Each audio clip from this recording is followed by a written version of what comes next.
I mean, for example, in business, like if your workers are out in the field and they run out of stuff to do in business, you send them home.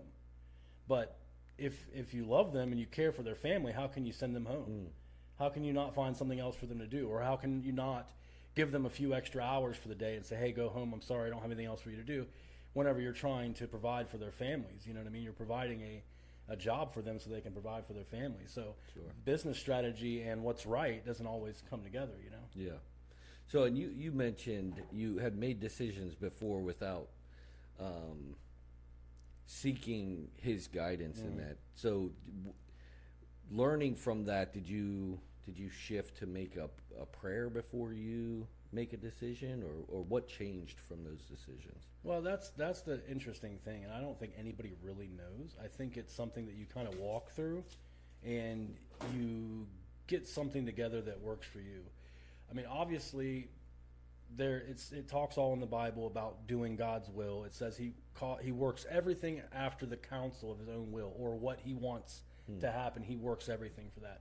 So there's this idea that the Bible portrays that we don't really have a choice. The only choice we have is either submission or walking away and doing our own thing. You know, rebellion.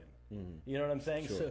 So and the Bible's also very clear that the will of God is in the book, but the book does not talk about modern day things. Sure. You know what I mean? So it's very hard. It's open for interpretation because it doesn't talk about modern day things.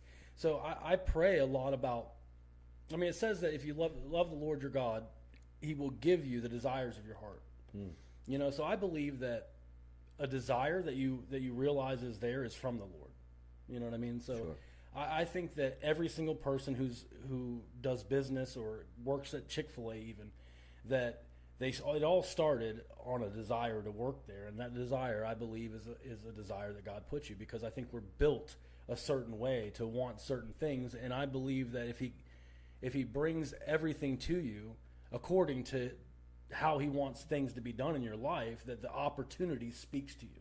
Sure. So the opportunity that comes to you in itself is kind of God. You know what I mean? Like, you can look around in your life, and if you look, like, say, take 2-3 weeks and just look at everything happened, you can look at you can find what God's focusing on in your life, because he brings the same things over. Like, if he's trying to correct you and tell you something, you're going to have situation after situation after situation that he's like, hey, look, here it is again, here it is again.